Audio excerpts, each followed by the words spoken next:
Welcome to Game On, folks. We don't have a tactics board, Gav, but we do have the trainers, even if they are a pair of battered old high-techs for look for things. Oh no, you've We're got going to both get trainers. fancy ones on. Bright white, not green. I've got my goalers on. It's been a wild week, even by Scottish sports standards. We've got Celtic new boss Wilfred Nancy in at the deep end without any water winks. And you've got Rangers Aberdeen also all at sea in Europe this week. Listen, I'm Michael Gannon, Gavin Berry. I say welcome to Game On. We're going to get stuck into all the usual hot topics that are up against the clock as we are every week. It's been something else, hasn't it, Gav? It's been wild. So let's we crack on straight away and get straight into the crux of it. We'll start off with Celtic, the new manager, Wilfred Nancy. What a week he's had. 2 games, 2 defeats. Roma, the latest one, 3-0. Pretty painful, especially that first half.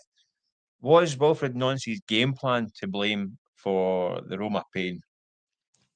Well, he has to take a huge part of the blame, I think. I mean, right. A lot of people picked holes in this system. I know he didn't blame the system, but he used that on Sunday. You're not having this 4-3 type thing? Well, actually, I think, Michael, he's either naive or arrogant. I don't know which one. Right. I think he's probably more naive than anything. I don't think he's done his homework.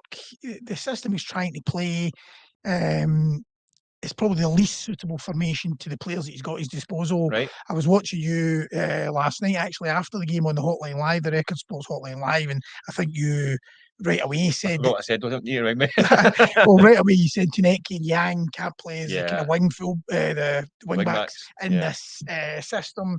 And I think, to just continue with this, knowing that it's not working, is a bad move. I don't mind the system. I think the system could work, but I think it's down to personnel. I think that's the point. I don't think Celtic have got personnel to play any system right now. I mean, even Martin O'Neill was playing a kind of 4-4-1-1, but he's no right winger. So it's round pegs and square holes. Martin O'Neill limited the round pegs to square holes as much as he could, whereas Nancy's kind of going with it, trying to fit in a system. I do think he might have to look at what he's got and then go backwards to get an formation. I don't think you can go formation then players, because I don't think, as I say, the wing backs. It's not a 3-4-3. So it's a very fluid situation. It's like it was pretty much a back five against Roma, but again, your full backs is Yang, who listen, in fairness to the kid, can't tackle a fish supper. Tuneki, not a natural defender. He exposed countless times. I do think it contributed, but that result could have came under any Celtic manager. It has done over the years. It could have been under Martin O'Neill, could have been Brendan Rodgers, it could be Neil Lennon. These kind of results have happened to Celtic a lot of times over the years. Celtic lost 3-0 to Midtjylland 4 weeks ago, very similar for first half performance. They get thumped, coming 5-0 down. Last year they took the ship 7 to Borussia Dortmund. I think it's personnel. I think I think the game plan was a factor, but I think it's more down to who he had on the pitch rather than whether they're playing. So it's Sunday 4 at the back, Donovan, Trusty, Scales, Tierney. Is that not simplifying it?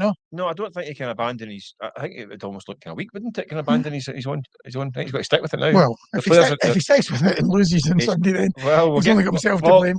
We'll get to that, shall we, in a minute? No, but across the city, Michael, a bad night for Rangers as well. 2-1, losing to Ferencváros, took the lead.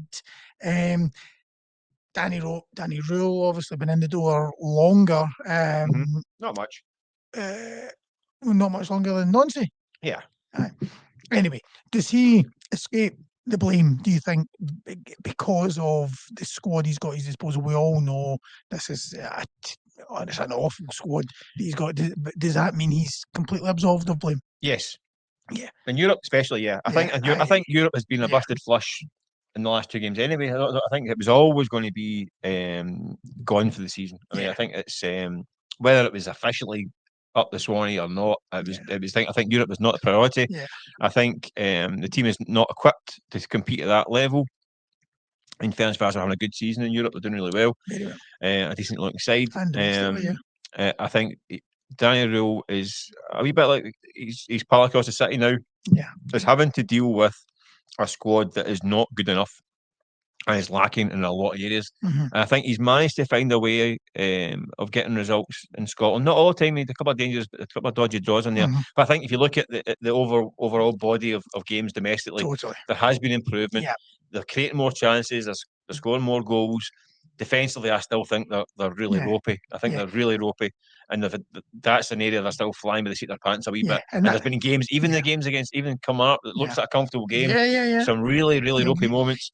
And that's what he's lucky. I'm saying lucky, but he's lucky in the fact that it is, individual errors that cost him, as he did in Budapest. I mean, 2 awful bits of defending. Yeah, that's not on a manager.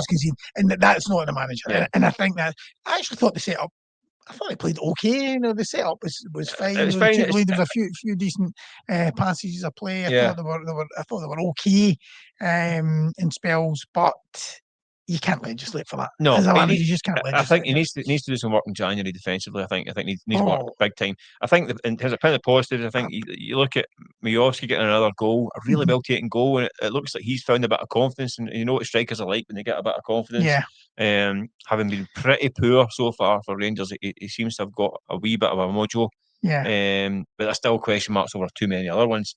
So he's firefighting just now. He's got to get to January, and they've got to make some big changes in January. But I don't think you can't hold any of the European outcomes against him. No.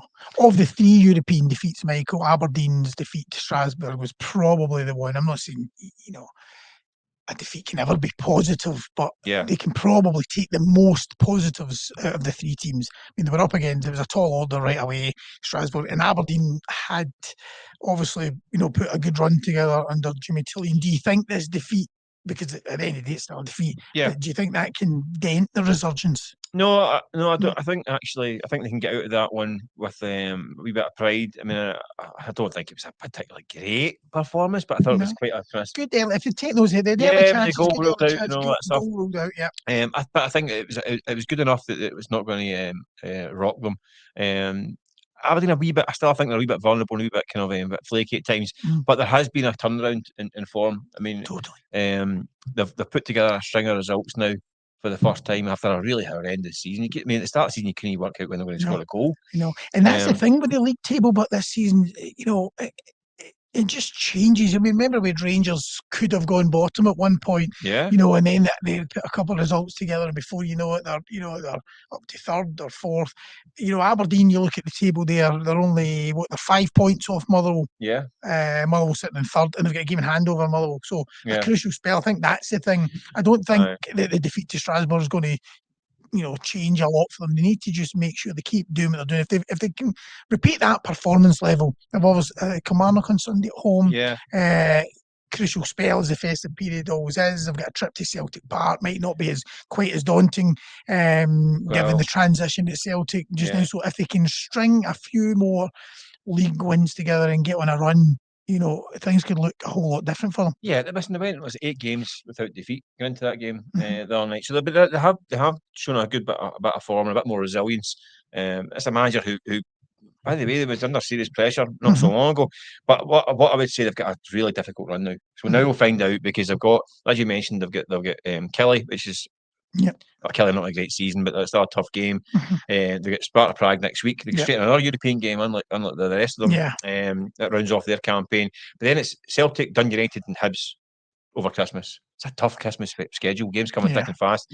Then they've got Falkirk, and they've got Rangers. Falkirk are doing great. So they've got a really, really tough kind of run. Back-to-back Rangers, by the way, after the New Year as well. So the next few weeks are going to work out.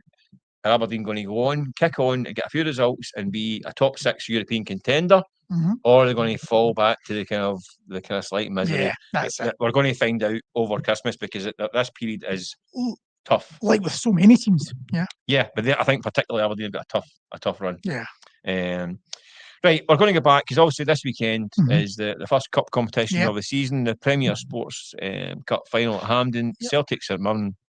I think in any other year, you're probably thinking it's a almost, not saying a formality, but you think Celtic overwhelming favourites. Now, very interesting. And the talk now is after back-to-back defeats, people are actually saying that. The Hotline Live last night, people were saying, "Get him! If he doesn't win the cup, he's going to get sacked." Is this even on the an even remote possibility?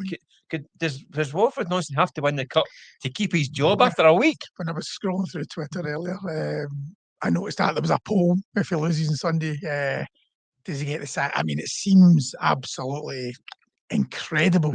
Ronald Koeman got 4 games, didn't he? Crystal Palace. Oh no, De Boer, was it not? De Boer, sorry. 4 games. Frank De Boer, yeah. Sorry. Is that right? 4 games, yeah. 4 games. It seems absurd, but to be honest, you know how it works in the Old Firm, so it probably is a realistic question. I don't think if he lost the cup on Sunday night, he would get sacked. I don't think there's any chance of that. I do think he would find it very difficult to win the fans over. I think if he loses on Sunday, he's got a real tough job in getting the fans on side. And you know what it's like once you get into that kind of rut. Look, we witnessed it across the city earlier this season, you know, with Russell Martin at Rangers. Yeah. You know, awful start. Fans are on his back, and you can see it with the Celtic fans, you know, you can see the pressure piling. I think if he does lose on Sunday, it could trigger, it could be the start, it could be the beginning of the end for him. I don't think it would go on Sunday night, but I do think it would put him under severe pressure, and then a few other bad results. You know, who knows? It could be early in the new year. Really? You know, that it could happen. Well, it could. I mean, it could. I don't think it should be on the table as a topic, to be honest with you. But as you put it down. That's nothing to do with me. I'm not the man. I'm not the man writing these questions here. Don't pass it. It's everybody keeps going, Ange Postecoglou. Oh, but Ange Postecoglou, you know. Well, but it's a bit like managers. We know when they're under pressure. Oh no, you can't say. Look what Sir Alex Ferguson done at Man United. Like everybody. No, you would just never sack a manager if that was the case. But you've got to give a guy a chance. But Ange Postecoglou had a better CV than Wilfried Nancy. Agreed. Yeah, but he's in a job now. You've got to give him a chance. You've got to give him a window to try and repair some of this damage. He's got a squad that's battered by injuries and lacking in key areas. You can't judge him in a week. I agree with you that if he doesn't win the cup final, he's going under severe pressure. He's up against it. However, I still think you have to look at the long term and say this is the guy who's going to be entrusted with the job. You have to give him time to implement his own ideas and back his bigger, longer term vision. And if that means taking a sore one and losing the cup final in the short term, you need to ride out that storm and back him into January and beyond. They need to back him beyond. Like, otherwise, what is the point of waiting 6 weeks to get the guy and give him a week? It would be ridiculous. I don't think it would happen for a start, but it would be, the pressure would be immense because the supporters have not got the patience. Maybe need one over at the start as well. We weren't quite convinced of him getting the job in the first place, and then off to a Snyder. So he needs to win to get him some breathing space. So that takes us on to the next one. How do you rate St Mirren's chances of winning the cup? I think the chances are pretty good, to be honest with you. I mean, I think they're nearly 71 at the bookies. Is that wrong? Is that the wrong price? Oh, absolutely. I was just going to say, what is the odds? I mean, I think they were at 13-2, so you'll probably get 71. I do. I think this is a team. This is a team that is maybe one of the worst. I mean, Hearts and St Mirren domestically. I was going to say two teams that, for a rookie manager coming in up against two of the most streetwise managers in the game. Stephen Robinson was at the game at City Park on Thursday night. Would have been sitting with his notepad or tactic board, all excited because there's vulnerability in this Celtic squad. I say squad, not talking about dugout, I'm talking about the squad. The way that they're playing at the moment, there will be areas that he thinks he can target. Celtic are a small team. St Mirren are not a small team. I mean, I know people are a bit kind of snobbish about St Mirren, but if you're a big strong side and you play to your strengths, and Celtic are they look like against Roma the other night, it was like wee boys against big strong men. I mean, no wonder they're losing goals at corner kicks, Celtic, in the last 2 weeks. So if I'm St Mirren, I'm thinking play a smart physical game, get set pieces and put them under pressure, and I think it's going to make life very, very awkward for Celtic. What I would say is though that Celtic do have a core of players who have been over the course. They have got the experience. They can dig out a result when it's called upon. You look at Callum McGregor, Dyson Maeda, Rio Hatate, if he turns up. These are guys that are over the course that can get you a result. Do you think they'll almost just revert to doing what they've always done, even if it's not the manager's instruction? Or will they just get together and say, No. Or not even if it may not even be as conscious as that, but maybe just will they just sort of slip back into doing what they know best? No, Maybe, but I don't even think it's. I don't think it's a formation thing, because I think the game against Hearts last weekend was interesting because Celtic played quite well in periods, had a lot of chances. Hearts scored. They Celtic conceded 2 very bad goals, but I mean, you look at the actual overall game. Celtic should have been ahead by half time, and even later on, the changes that the manager made did create chances. I mean, the goalkeeper had a brilliant save from Engel. So the result and the performance are not quite in sync. And I'm not, it's the XGs and all that stuff, but Celtic should have won the game.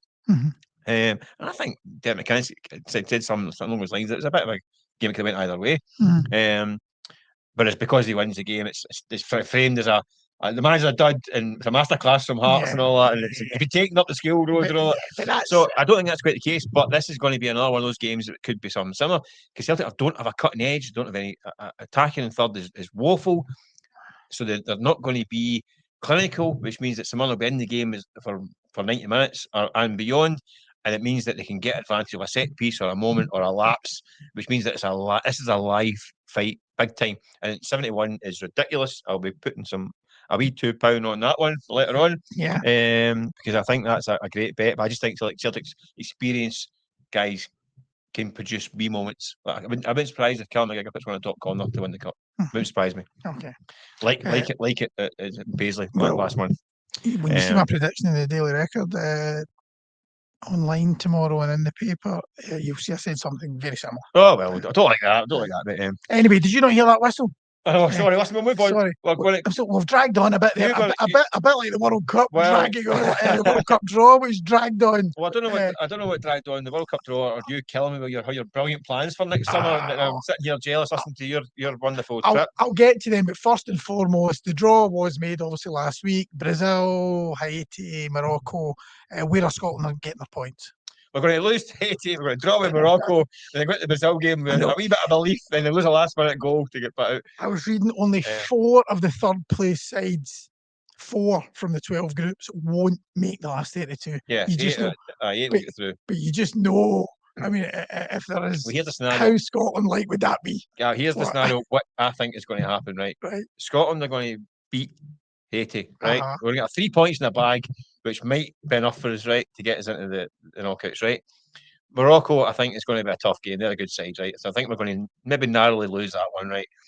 We're into the Brazil game thinking a draw gets us there, definitely. A defeat might not be the worst, as long as we don't get thumped, right? So I went to the last game thinking, don't get thumped. We'll maybe get a 1 or 2-0 win against Haiti, which is not going to be enough, really, right? If we're running 4 or 5-0, we can sit with our feet up, and that's going to get us through, right, in 3 points. So I think we'll win 1 or 2-0 against Haiti, and then the key against Brazil is don't go into that negative goal difference. Try and keep the score down against Brazil, and that's going to be a nerve wracker. And I think we might keep them down to kind of 2, right? But what's going to happen at that point is we're going to have to sit then, and all you guys are on your holidays and covering the World Cup. I've not been told I'm going yet or no. Are going to be sitting for 4 days. Because it's not 4 days before the group game is finished. Oh, no. So Scotland are going to have to be there. Right, okay. So there's for 4 days to wait for the results to come in. And we're going to be sitting, I think, on the last day of the 4 days, watching Iran versus Saudi Arabia or Jordan or something. Cape Verde. And thinking, please, no more goals, no more goals. And we're going to be sweating for 4 days. Was that not going to be the case in the Euros? No, had we got the draw against Hungary? Hungary to wait for 4 days. Oh, right, they had to wait, So, okay. So they had to wait. So it was a similar situation. I can think of worse places to wait. But it is funny that. So Tartan Army are going to be sitting in Miami after the Brazil game for 4 days, waiting for the results to come in. Which doesn't sound too painful, does it? No. So I think that's it. That draw was a laugh last week. We actually booked a table in town to watch it, and it took that long that our booking was up by the time the draw came. So we sat there and had dinner and all that. The draw started. He says, "You need to move. There's another booking." So, but we did book a table to watch it because, as you see, Michael, we have booked a nice family holiday with friends. We booked it months and months ago. We've been saving up for years. So let's just do that as a kind of a biggie. We booked Boston, New York, Miami, knowing there would be games in those places. It's actually knockout stage games. But what happens last night, the random draw for the tickets, you go on, you look at the games that you're going to, it's like $900. That's the cheapest for some of the games. So, I mean, FIFA's extortionate ticket prices. I mean, do you think it's the World Cup's now becoming a turn-off? it's never going to be a turn off. No. It's never going to be a turn off because it's the World Cup and it's the greatest show on earth, and it's an incredible spectacle. I think it's a shame because the government bodies, FIFA and UEFA to an extent as well, have become so greedy and the money in the game. It's like it is a little bit distasteful. I mean, we look at the draw. The draw. I mean, cringeworthy some of the behaviour out there in the States as well. And the ticket price. I mean, football is the great thing about the World Cup. I think is the fact that it is the one sport in the world that unites an entire planet. I mean, every country in the world is into football. Yeah. It is. I mean, the other sports are big. I mean, I'm not disparaging any other sport, but football is the one thing that the whole planet. And the great thing about it is, it's the kids in the street with a tennis ball. I mean, it's right up to the top level. We all love it, and this kind of thing is exclusionary. I think it's sad to see that. Listen, when USA put the bid in about 10 years ago, they were saying, "Oh, it's going to be $25 tickets and all that stuff," and because the big stadiums you can have pricing all the way up from the bottom to top, and you look at the minimum price and you think it's a cash grab, a total cash grab. Yeah, and it's a shame because it's going to exclude a lot of people who would love it. I mean, I went to World Cup '94. Oh, 94. I had family out in the States, so I went to the World Cup '94 in New Jersey, and I got a ticket. We were watching some of the games in a wee local town in Jersey, and there's a couple from Glasgow actually in the pub. I was only 15, 16, and they were going to Ireland, Norway, in East Rutherford, at the Jets and Giants Stadium, and they said, "I've got a spare ticket. You want to come?" And it was about $20, and my family were like, "I take him." So I went with him, Only goal was drawn the whole competition. Is that right? I don't even remember that game. Obviously, you remember the Ireland game against I was only 14, 15. So it was like, but back then the demand wasn't the same. I mean, it was actually empty seats some of the games in '94, some of the stadiums. But they're just shutting out people. It's a bit unfair. I think so. It's a shame. Apart from extortionate tickets, one thing will be guaranteed is there'll be VAR drama, I'm sure, of some description.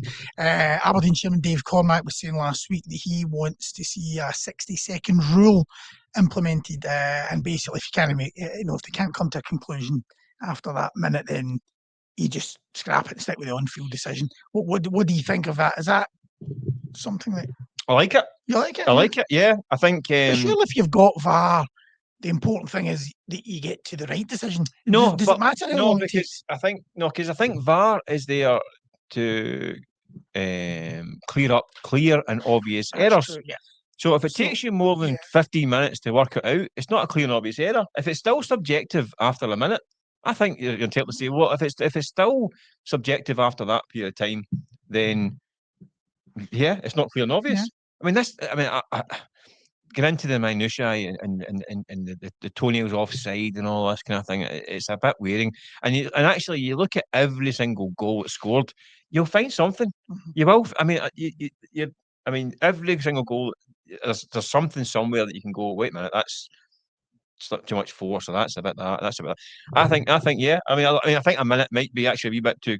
I mean, you're relying on the officials being quite quick.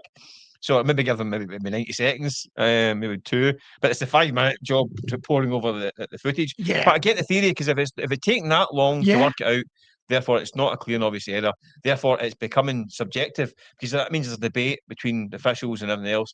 Therefore, I think we need to get back to a period of trusting our officials on the pitch, unless it's blatantly obvious. Yeah. If a decision is going to cause debate either way, like if there's a penalty kick flashpoint and you go, well, come and look at it, we don't know, we think it might be this and we think it might be that. If there's going to be debate after the changes in the decision, then don't change it. What's the point? Yeah. Because if the debate's there, then if it's going to end the debate, then change it. Yeah. And you can do that quickly. Because even the offside ones are ones that should be done very quickly. But even at the Celtic Roma game last night, that offside, that took forever as well, didn't it? The offside goal. Leon Bailey's goal. Yeah, it took a while. It took longer than I thought. You're just thinking if it's offside, it should be. And also with Miovski's, which Robbie Keane said they got wrong. That was a tight one, right enough, wasn't it? That was a pretty tight decision as well. But you're going to get that, aren't you? It's I just think we could do with speeding the game up. I mean, it's listen, the longer VAR takes in America, they'll love it because they'll just go to ad breaks, won't they? They got make more money. Okay, folks, it's VAR time. We'll go back in 15 minutes. Here's the Budweiser messages and all that stuff. So it might actually play into the hands of Americans, but we'll see. It's going to be fantastic anyway. Yeah. And think Dave Cummins got a good point. Yeah. Danny Rohl confirmed Scott Burns, another exclusive from Scott Burns earlier this week for Record Sport, that Rangers were going to offer John Souttar a contract, confirmed by Danny Rohl. I see a lot of Rangers fans at the time it seemed to be against the move. I just wonder how many of their opinions changed after watching the game in Budapest, because defensively they were a shambles. Yeah. Some players improve when they don't play. Yeah. But do you think it's the right or the wrong move for Rangers to offer him a deal? I think John Souttar is worth keeping. I think he is. Yeah. I think he's worth keeping. I mean, I think he's not had a great season. I mean, no, he's had injury issues through the years. It's not helped him. But I still think he's a player who's on his days as a right top player. I think he's a good squad member in the future as well. Would he be a starter ideally? Maybe not. I think Rangers could do with could have a new back four. Three central defenders, eh? Well, yeah, certainly two. Yeah, maybe I think so. Yeah. But Souttar for me, I mean, he's done a turn for Scotland as well. Yeah. No, I think he's worth keeping around, and obviously the European rules with homegrown players. Another thing is, Michael, I don't think he'd be asking for the earth either. No. I think he's worth keeping. Yeah. The other thing is, you lose him for nothing if you don't give him a contract. I mean, does that make business sense? No, the problem. But I also think if you do make him a kind of backup guy, that it might actually help, because, like you say, he's not. As I said, he's got injury problems through the years. He's had 2 or 3 career-threatening injuries, and done brilliantly come back and had a brilliant career. I think if he plays every so often, it would actually might help his game in the longer term as well. I think he's definitely worth keeping. Yeah. I know he's not a big cup of tea, but I think it's worth keeping. No, and so often, as we have seen recently with Rangers, is that players have been hunted for not being good enough. Guys like John Lundstrom and Connor Goldson, Borna Barisic was a whipping boy for long enough, and fans were moaning we need to shot all these guys, and then as we found out, Cyril Desser's another one. Get rid of him, and you get rid of these guys, and the replacements they bring in aren't good enough. Well, and the same thing could happen. The better you sometimes. They end up downgrading. So I think, I think you're right. I think you just have to be careful what you wish for. And as I say, when you look at Emmanuel Fernandez, last night, Nasser Giga, who's on loan, that wasn't his worst game, but he's had some hairy moments. Fernandez, for me, I think Fernandez is worth persevering with in the longer term. I think he is a bit, but his defending was a shambles. I think he is raw. He's young. He is young, but if he cost £1 million, he says one for the future, then I think but aye. But I'm just making the point that John Souttar, isn't as bad as can be made out when you see moments like that. From others. So we're kind of in agreement, aren't we? But we'll go down south. There's a good story down south. Mo Salah and Liverpool. What a format that's been. Salah said that he's been thrown under the bus for daring to drop him. Spoiled brat. Anyway, back these two. I think the obvious answer is no. He's been linked to it. He's going to AFCON, isn't he? He's been linked with a move to Saudi Arabia.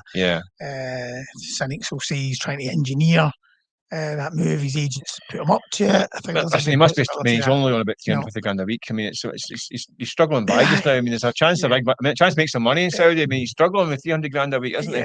It would be sad to see it end this way. One of the greatest players in Liverpool's history, one of the greatest players we've ever watched in the Premier League.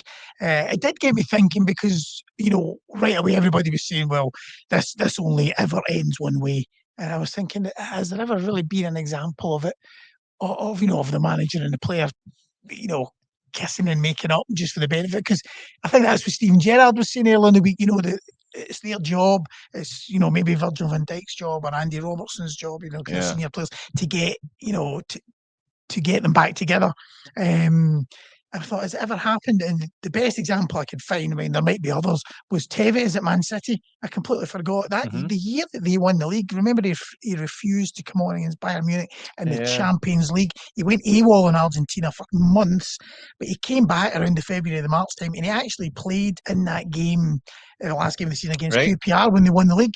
So it shows that it can be done. Yeah. I think Mo Salah has to be the one that makes the first move. He's going to make an apology, because otherwise Arne Slot's going to look weak. I think Arne Slot's been strengthened by that result midweek, beating Inter Milan in the Champions League. That can maybe help galvanise them a bit. I think now they have to get together. The players maybe need to get to Salah and say, make an apology, and then he can be welcomed back. I think is he's not been playing well enough. Well, he's not been playing great. Yeah, you're right. But I think what he is doing is he's quite smart, Salah. I think he's only stopped in the mix zones talking to press about 5 times in 5 years. Yeah. And every time he does it, he drops a bombshell. Yeah. I think what he might be doing is either doing 2 things. I think you're right. He's either working his ticket out the club to go to Saudi, or he's trying to sweat the manager out. I think he thinks because the only way back from I don't think he's any way back from under the Slot. Yeah. But I think he might be trying to get the manager out. He might be this might be him trying to get rid of the manager. Like Raskin earlier in the season. Yeah. Well, you said that. I think he might be trying to get. I think he might be thinking, I'm going to outlast you here. That's all I meant. I mean, he outlasted Russell Martin. Yeah. That's it. Gary Ferguson and Paul Le Guen. We have seen it when the manager will go first. She puts more pressure on the manager, thinking, I'm getting this guy out the door, because once he goes, I'm back in the team. I'm back to where I should be, and all is well again. And I think it's going to be, this town isn't big enough for the two of us. It's either going to be Salah going or the manager going, and what happens first. Yeah. So but it's a good little soap opera, isn't it? Really. Speaking of soap operas, it's the drama, excitement, the atmosphere, the alley pally has started. Brilliant. Gavin, a darts man. I love watching it. Yep. I've certainly got the build for it. we certainly could. We could get the hockey, couldn't we? And our man Craig Swan's down there. Nice plug for him. He's down there for the duration, bringing us all the latest for you're not missing a dart with Swanee down there. We should really get him on for this question. But who's the big tip to win the World Championship? Well, I had a look at the odds yesterday. I mean, look, little odds on. Obviously, we're not going to tip the odds on shots here. He's the obvious one. That's just nuke my answer then. No, but when I looked down the odds, I was actually quite surprised to see Stephen Bunting 40-1. I think that's a good price. 2-time semi-finalist. He was lost out to Littler in the last 4 last year. He was well beaten in the end. I think it was 6-1, but it was actually closer than the scoreline suggested. I think 3 of the sets went to a decider. World number 4, 6-player championships this season. I'm surprised his odds are as big. And apart from anything else, he looks like a thoroughly decent guy. He's a Scouser, which counts for a lot. Right. I mean, I think it's a good shout. I think it's hard to see why. Oh, look, the Nook. I mean, he's such a talent, isn't he? But like you say, you're looking for a wee bit of value. I mean, look, Humphrey's obviously a big rival from last year as well, 41. Is this young lad? Is it Gian Van Veen? Van Veen, there's a lot of hype around him. Did he play up front for Motherwell at one point? No. The former Motherwell striker now turned darts player. Young guy, isn't he, as well? You're getting like a 14, 16-1, something like that. Get another kind of prodigy coming through. I just think Littler is hard to see past. But then again, looking at also the Scottish guys, also Scotland's got a great heritage in this as well. Veterans, aren't they? Gary Anderson, Snake Bite. I mean, Peter Wright would be. He's obviously won it before. Gary Anderson. I always think Gary Anderson. He's funny because he can hit a bit of form. He takes on beating, doesn't he? If he hits his peak, then he's sometimes unstoppable. So if he can get a bit of rhythm going, he's not going to be far away again either. Do you think? But yeah. So I'm going to be boring and stick with Luke Littler, because I think he is going to be a kind of generational talent, isn't he? Yeah. And in fact, he'd be due to play Arno Merck, I think, in the next round. German, there's a lot of talk around him as well. But how's Jockey Wilson and Eric Bristol getting on? Are they still about? Is that your era? That's the kind of I was a Lakeside man, to be honest with you. I was more a Lakeside. All this razzmatazz, you just like the stuff was a wee bit. I think it's a bit over the top. I'm a Lakeside man. It's a great watch. It's a great watch, especially around this time of year. You've got like New Year's Day and right through the festive period. It's just great. There's nothing better than eating the leftovers. It's the darts. It's because I actually watched an old episode of Bullseye on one of these UK Dave or something like that. It's back. That's why I thought I went back to watch one of the older ones, and it was the prizes you get a set of details and all that stuff. The great Peter Kay sketch, remember when you used to pull in the speedboat here? Take it away. It's always a speedboat, wasn't it? It's always a speedboat. But it's a great stuff. All the darts at Christmas. I was watching Swanee's video last night. It just looked brilliant. All the punters. It does. The punters dressed up as the minions. In fact, we need to get Swanee. I thought he was dressed up the darts player as well. Yes, we need to get Swanee a minions outfit. Yeah, you'd like that. You'd like that. But listen, it's more lager talks and double talks for us too tonight. But listen, thanks for watching as always. You can catch us on all the socials: YouTube, Spotify, Facebook, Apple Podcasts, and the rest. And we'll be back at the same time next week for more of the same old nonsense. Bye for now. Thank you.